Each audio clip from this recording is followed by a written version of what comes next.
Este domingo 28 de marzo hablaremos sobre el proyecto de ley 320 del 2020, el cual fue aprobado esta semana por la plenaria del Senado de la República en su último debate, por medio del cual se busca prohibir el castigo físico en contra de niños, niñas y adolescentes en Colombia. Pero para saber más sobre esta iniciativa que en los últimos días ha generado controversia, conversaremos con la senadora Paloma Valencia, ponente de este proyecto. Ahora, ¿le puede explicar a aquellos colombianos que hasta el momento no conocen de este proyecto de ley de qué se trata? Se trata de que los colombianos tenemos que hacer una reflexión, Ashley, en torno a cómo queremos educar a nuestros hijos. En Colombia, infortunadamente, tenemos unos altos índices de maltrato infantil que han llevado a que los niños colombianos sean golpeados desde los 5 meses de edad, Ashley, teniendo y corriendo más peligros en sus propias casas que fuera de ellos. Deja un espacio entre lo que sería el maltrato y el castigo físico, que lo hemos diferenciado en esta ley. Es aquel castigo que usted le hace a un niño sin que se constituya en maltrato. ¿Qué es lo que nosotros estamos invitando? A que utilicemos otro tipo de herramientas para educar a nuestros hijos que no sean la violencia y el miedo y la palmada. Porque todas esas herramientas, Ashley, de miedo crean ciudadanos que solo cumplen las normas cuando hay una autoridad o cuando tienen miedo de la autoridad. Parte cuando tú miras lo que le pasa a los colombianos que no cumplen las normas porque simplemente consideran que no hay policía y si no hay policía entonces la van a incumplir o porque finalmente no les va a pasar nada. Son ciudadanos que se han educado creyendo que uno obedece las normas por miedo y no por convicción. Sé que en la cultura colombiana el castigo físico es equivalente pues a la obediencia de un menor. Por ejemplo, la mayoría conocemos la famosa palmada, el famoso pellizco y chancletazo.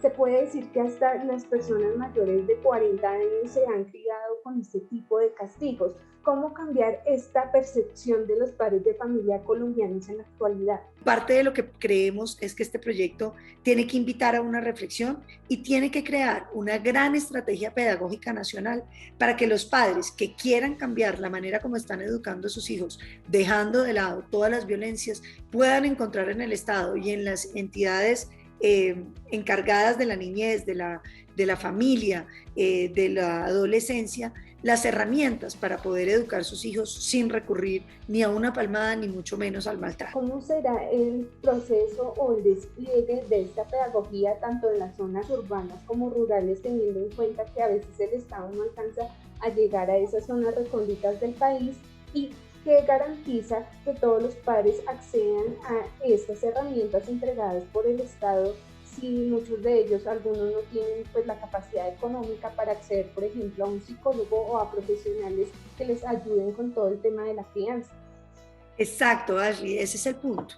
Muchos padres de familia colombianos con este proyecto, incluso antes, habrán dicho, hombre, a mí sí me gustaría educar a mi hijo sin pegarle. A mí me gustaría buscar unas técnicas distintas para disciplinarlo, para darle límites, para hacerle una persona responsable sin pegarle. Y entonces muchos padres hoy se preguntan, ¿pero es eso posible? ¿Puedo educar a mi hijo sin pegarle? Y la respuesta es sí, puedes hacerlo. Los niños necesitan orientación, reglas, disciplina, procesos, ojalá rutinas.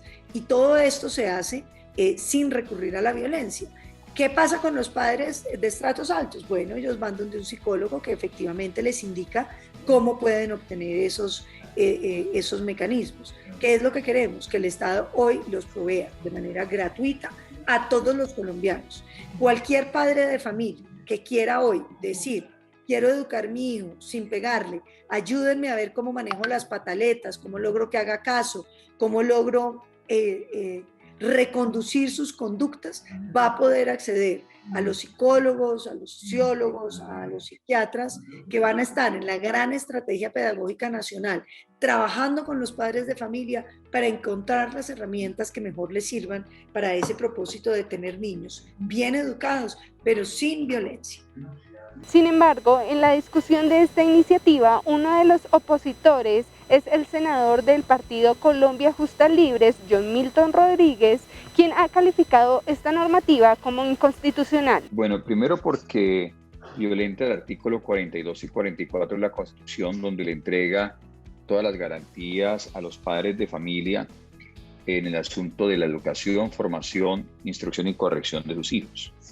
Es una manera de, por la puerta de atrás, modificar la Constitución, y obviamente eso es algo gravísimo realmente, porque debió haber sido un acto legislativo y no manejado como una ley ordinaria. Segundo, porque al manejarse como ley ordinaria se desconoce obviamente el acceso, digamos, a unos temas que tienen que hacer un trámite como ley estatutaria.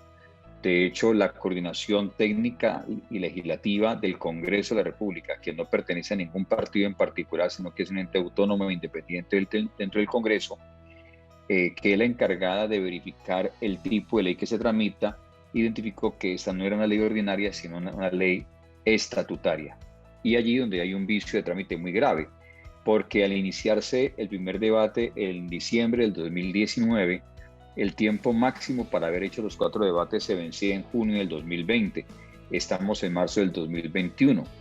Entonces el trámite ya estaba totalmente viciado por extemporáneo. Usted me da pie para preguntar lo siguiente. Este tema pues ha sido muy polémico en los últimos días y muchos padres pues se han pronunciado con respecto pues a precisamente la autonomía en la crianza de sus hijos. Si el día de mañana un padre castiga a su hijo con una palmadita, con el pellizco, que es lo normalmente que conocemos, ¿puede considerarse violencia física como tal? Claro, pueden llegarse a considerar como tal violencia física. Los autores y ponentes, que seguramente tienen una muy buena intención, permanentemente en todos los debates entran en esa contradicción. No, es que no va a ser sancionatorio. No, pero sí, la palmada puede considerarse violencia física contra el niño. Entonces cuando llegan a eso y los confrontábamos, nosotros le decíamos, ok, si la palmada va a ser tipificada como violencia contra los niños, entonces hablamos ya de la aplicación de la ley 1098 del 2006, donde dice que la violencia contra los niños es considerada un delito. Entonces, esas incoherencias, inconsistencias, manejos no coherentes de la política pública que pretende esta ley de la República legislar, pues obviamente traía esos problemas, donde la criminalización de los padres de familia por causa de una palmada, por ejemplo, está allí a las puertas, porque simple y llanamente aparece una ley diciendo, una ley de la República diciendo se prohíbe. Aquello que va contra lo prohibido, hombre, usted y yo como conocedores de esos temas sabemos que se llama delito. Por otro lado, digamos, la consideración de que la ley cambia la cultura, eso es un error. Lo que cambia la cultura es la educación, e incluso la cultura no es algo global. Cada familia tiene sus propias normas, por ejemplo, y tratar de meterle a toda la familia, a las 12 millones de familias de Colombia, una misma normatividad de cómo tiene que educar a los hijos es un grave error. En ese punto, ¿quién tiene la responsabilidad de educar a los menores en Colombia? Claro, el artículo 14 de la ley 1098 del 2006 entrega la responsabilidad como padre de familia a los padres, no es del Estado. La responsabilidad, digamos, de educar, corregir y formar a los hijos e instruirlos no es del Estado. Y por eso el Estado se mete en algo que no es su responsabilidad. ¿Cree que es necesario o no este proyecto de ley? Que es una ley innecesaria, ya está en la normativa vigente en Colombia, en la ley 1098 del 2006, en el Código de Infancia y Adolescencia, establece cada una de las conductas que son consideradas violencia o tratos crueles contra la niñez, y establece igualmente las responsabilidades de los padres frente a la educación y corrección de sus hijos. Por lo tanto, lo expusimos claramente durante todo el proceso del debate, desde la Cámara de Representantes hasta el Senado de la República, y afortunadamente nuestros colegas no copiaron el tema. Veo que hay un interés muy especial del gobierno en que esto se haga ley, y nos preocupa porque las circunstancias derivadas de esta ley simplemente genera un concepto llamado prohibición. Y aunque dicen que no tiene ningún efecto, digamos, sancionatorio hacia los padres de familia, sin embargo, ustedes como abogados saben que cuando aparece la palabra prohibición en la ley, obviamente vienen unos impactos en la segunda generación de impactos de la política pública. Precisamente muchos padres que le han escrito al periódico han manifestado que consideran que les están quitando pues esa autoridad y las herramientas para criar a sus hijos.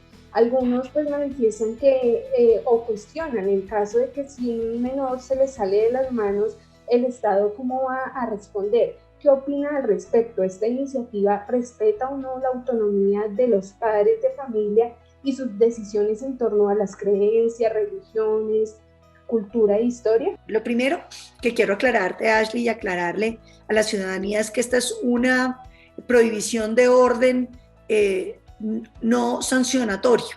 Es decir, está prohibido pegarle a los hijos por este proyecto, pero no genera ningún efecto, ni sobre la patria potestad, ni sobre el padre de familia. Digamos, si el padre de familia hoy quiere continuar pegándole a sus hijos, digamos, violaría una prohibición, pero no tendría ninguna sanción por hacerlo. Pero lo que sí es que este proyecto debe generar una pregunta, y es, ¿por qué el Congreso está prohibiendo que le peguemos a nuestros hijos? Y yo creo que esa es la pregunta de fondo en esto. Lo que estamos es definiendo el campo de acción de lo que significa ser padre, que en ningún caso puede incluir la violencia física contra un menor, porque es que hay una desproporción de tamaño, hay una desproporción de fuerzas, una desproporción de autoridad y sobre todo un sentimiento que es terriblemente nocivo para los niños, que es el que obedezcan por miedo y no porque han entendido la importancia de los límites o las normas que los padres están tratando de inculcarles. Cabe mencionar que esta es una reforma al artículo 262 del Código Civil colombiano, en el que se establece que los padres o la persona encargada del cuidado personal de los hijos tendrán la facultad de vigilar su conducta, corregirlos y sancionarlos moderadamente. Lo anterior indica que actualmente el Código Civil autoriza el uso de la palmadita y el chancletazo para la crianza. Sin embargo, esto se denomina castigo físico, lo cual quedaría prohibido a partir de esta nueva ley, que para entrar en vigor debe ser sancionada por el presidente de la República, Iván Duque. Cabe decir que durante la discusión de este proyecto, la directora del Instituto Colombiano de Bienestar Familiar, Lina María Arbeláez, aseguró que de acuerdo con los datos del ICBF, el 82% de los jóvenes que están cumpliendo algún tipo de responsabilidad penal adolescente han sufrido de alguna manera vulneraciones y castigos físicos en sus hogares, lo que, según indica, esto demuestra que el castigo físico genera cadena de violencia.